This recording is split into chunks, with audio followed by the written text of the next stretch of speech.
Second round ADP. Let's Right. talk about it. So obviously at the top of the second round, there's some players that could drop, and I think this is the area where there's like players might fall, right? Like you might see St. Yeah. Brown out here, you might see Derrick Henry down here, CMC down here. But right now, Nico Collins is at the top here at pick number 13. He's the 13th player off the board, wide receiver 7. And Nico Collins obviously has struggled to stay healthy. That's one of the things I kind of been concerned about when it comes to Nico Collins and his ADP right now, right? Like he's just had a trouble staying on the field. The team got Christian Kirk. You go get Jaden Higgins and Jalen Noel. The offense is ran through Joe Mixon. And obviously they're going to want to turn up the aerial attack, get CJ Stroud a little bit better. But I think Nico Collins, this is good value for him. I don't know that I'd want to take him first round. I kind of like this draft spot for him, maybe a pick or two below, but this seems like a really good fit.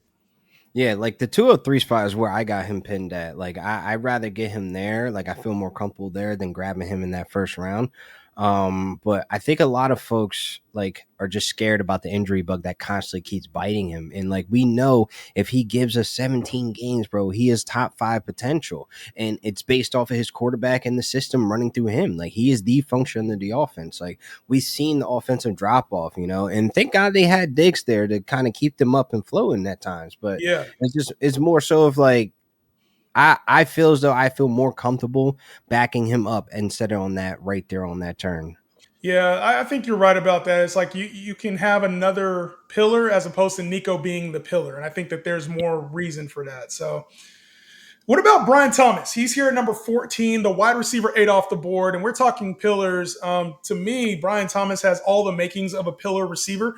He's somebody that can press for 1,500 yards, can press for 10 touchdowns, press for 100 catches.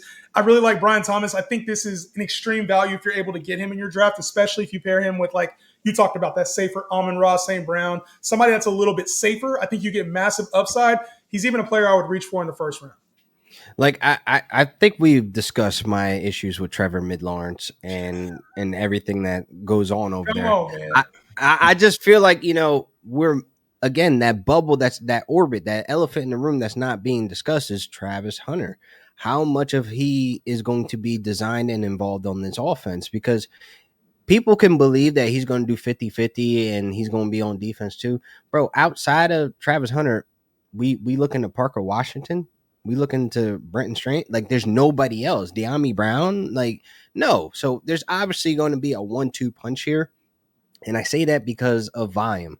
Is Travis Hunter actually going to have like a 20% target share on this team? Because that's an issue for Brian Thomas Jr. on a volume standpoint. Because I do think they want to be aerial. They want to be like how Tampa offense was last year. They want Trevor Lawrence to throw up 45 touchdowns this year in this system. Yeah, they do. But again, can he execute that? One, if he continues to struggle, if he takes a step back, or if he gets injured again, the drop off is not going to be your savior Mac Jones anymore to make Brian Thomas Jr. to even have that surge that we're championing him right here at. You know what I mean? So Yeah. like, he comes with a baggage of red flags. I hear you, but Brian Thomas, to me, the reason why I like taking him in the first round, and I hear like, there's going to be some consistency issues potentially, right? But then there's also the potential that this looks exactly like it did with the Rams and with the Bucks. We have a strong receiver 1, we have a strong receiver 2, and both guys are very fantasy friendly. You talk about that Mike Evans role. Well, Brian Thomas is much more athletic than Mike Evans was. And then you have the Godwin role for Travis Hunter, and that's kind of how I see this thing playing out. Kate Auden playing that, or Brenton Strange playing that Kate Auden role. You got the multiple backs there. I think Brian Thomas, the reason why it's so intriguing is because if Trevor is looking downfield a little bit more, we're talking about a guy that runs a 4.3. Big body, can get up there and go get it. Mm-hmm. Like, he's a playmaker, and Trevor showed willingness to throw that ball down there. They already have the connection. I see him being like, he was already a top 5 receiver last year.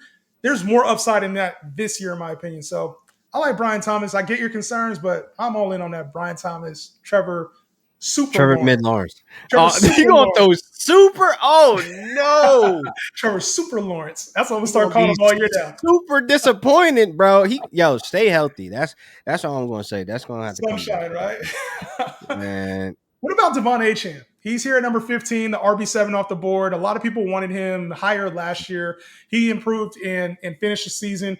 No Raheem Mostert anymore in this Miami offense. Where are you at when it comes to DEVON Achane? This could be a dark horse RB1, to be honest. I mean, like That's right. That's real facts though, because we've seen the glimpses at this Dolphins offense at its peak of talent. And we've seen it on 100 redlining of like, oh my God, this is a top 3 offense.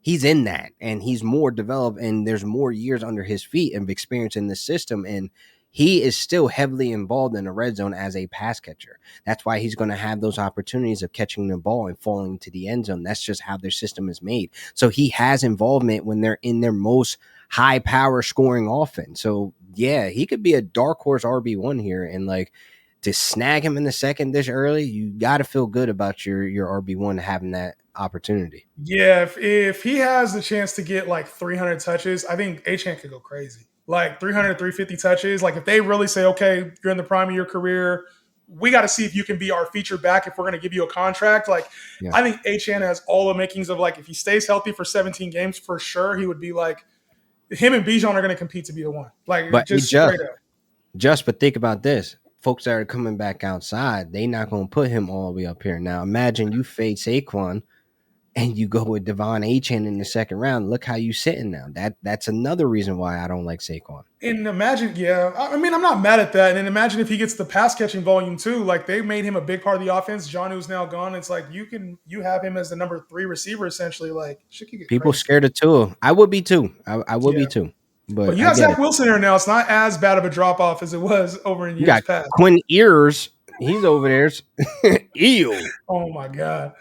What about these 2 receivers, right? AJ Brown, Drake London. They both are good in different ways. AJ Brown, obviously consistent 1,400-yard threat in a high-powered offense. Drake London, a little younger, with some upside, had an incredible year last year, tied to Michael Penix now.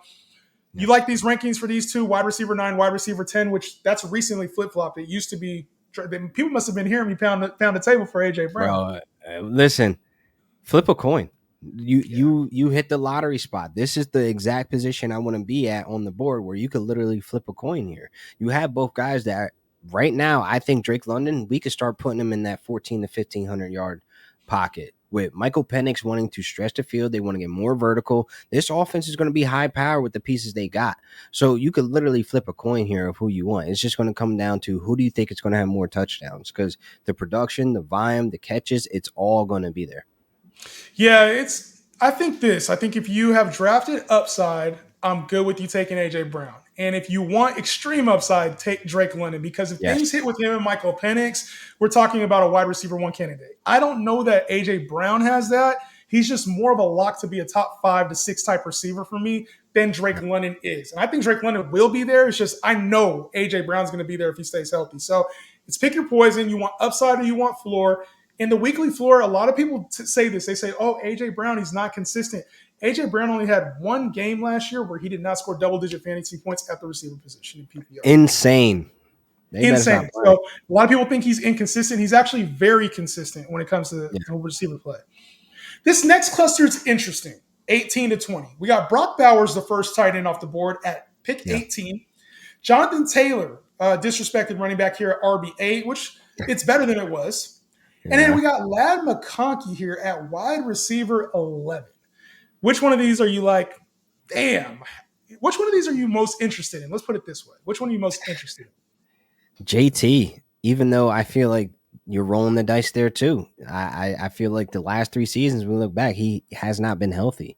Like it's been one thing or the other, you know? And like I look at that and like, if I'm going to draft him knowing he may miss a chunk of games, but he still turned up last year, those last 4 games. I mean, playing trash defenses does help. Helps crazy. The case. He went crazy. It does help the case of when you come to this decision, like, what could this ceiling actually be? Again, we're talking about a running back that has possibly top 5 upside if all things fall right at the quarterback position. So if he's healthy, I'll take that upside versus Lad, where we have our concerns. And Brock Bowers, I just hate taking a tight end this early. Like, that's what it is. Like, really. To me, I look at both of those picks, Brock Bowers and Lad McConkey, and it feels like these are industry picks. It feels like these are like, oh, I can't like miss how you this labeled play. that. You know what I'm saying? It's like it's not like I think there's a whole lot of merit behind it, because Brock Bowers, yes, he had 1,100 yards, but this offense is going to be different.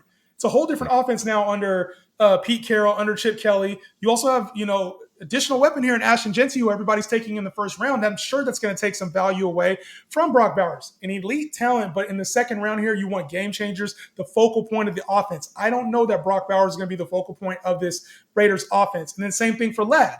It's like you get Amarion Hampton in the first round. You bring over Najee Harris. Or which one is the focal point? Whereas Jonathan Taylor, we know he's the focal point, the rock of that offense. So I think Browers and McConkey are more like third round assets. I don't know if I'm gonna go further. Bro, this is an industry pick. That is a bar right there. Industry pick, because I don't get the ideology of how these two sit right here. Like, why are they going this high? Like, I don't feel comfortable with it. Like, bro, this is an industry ass pick. Yeah. The industry will do that to you too, man. No. The last 4 picks of this round. LQ. We got Josh Jacobs, Bucky Irving, Chase Brown, Lamar Jackson. The first quarterback off the board. So all running backs here. We'll have 11 running backs and 11 receivers off the board ending the second round based on ADP right now. Yeah. Josh Jacobs being disrespected, Bucky Irving, obviously off of a strong year last year, Chase Brown off a strong year last year, Lamar Jackson, I get it if you want to take a quarterback here. You're probably going to have to take him third round anyway. Yeah. Which one of these players is out of place? Josh Jacobs, for good reason. Out of place in a good way or bad way? In a good way. I will honestly take him at the 202 spot. So I'm looking at Josh Jacobs, higher than JT, higher than Bowers. Maybe I would debate AJ Brown and Josh Jacobs if I can get on that turn. But at the end of the day, it's like Josh Jacobs ain't got nobody behind him in production. Like, we've seen him be a workhorse of an offense. What about Marshawn Lloyd, though, bro? Bro, availability is your best ability. I gotta say it. Yep. I gotta say it, because I think at the end of the day, he's the future. But Josh Jacobs is now and present, showing us every year he is disrespected in rankings, and it's crazy to me. I like Josh Jacobs a lot too, and I think this is a good spot for him, but he does belong closer to Jonathan Taylor, and those two for me are neck and neck. One's floor, one's upside. Josh Jacobs every year is a top 10, top 12 back. Yeah. And then last year, coming off of an incredible season where Jordan Love obviously was banged up, he had 1,300 yards. We know what kind of back Josh Jacobs is. So for me, I think he definitely is in this realm. The players I can't get with are Bucky and Chase Brown. And it's not because of the talent. It's really because of who they're going at. We haven't got out of the top 12 backs yet. We're talking about players who – Joe Mixon, why is he not in this conversation? Why is Alvin I'm not mad. I am not mad at Joe Mixon. I'm not mad at Josh Jacobs' current ADP where it's hitting. I am cool. Yeah, for us it worked. You feel me? I ain't complaining. I'm just saying this shit is. I like Breece Hall too. Breece, man, he got a chip on his shoulder. Where my money at? Where my money at? He's trying to get paid. So yeah. I think when it comes to these back-end running backs, the thing in the second round is, if you take one of these running backs right here, are you going to get the upside play that you want later with Tyreek Hill, with Breece Hall, with Alvin Kamara? Are you going to stack this because you're at the wraparound right here in 12-team leagues? And to take a Bucky Irving or Chase Brown, this is a lot of trust in your draft process and you hitting in the next round. So that's my only thought on these two, is the reason why I'd rather take Lamar Jackson over Bucky and Chase Brown. And I don't take quarterback in the second round. Me either. Yeah, I like how you put that. I would definitely rather Lamar Jackson than Bucky and then Chase, because there's some risk factor there with Bucky, at least, where it's like, oh, wow, well, this is not what we bought. And Lamar Jackson, that's a solid pick right there. You know, he had his best freaking football. He had the most fantasy points ever last season. Like, come on, dog. That title, he's the real MVP in my heart. Shit. I ain't mad at that, bro. Well, let us know your guys' thoughts on the second round in the comments. Obviously, would love to get to a third round, but I think we're going to go head over to TikTok.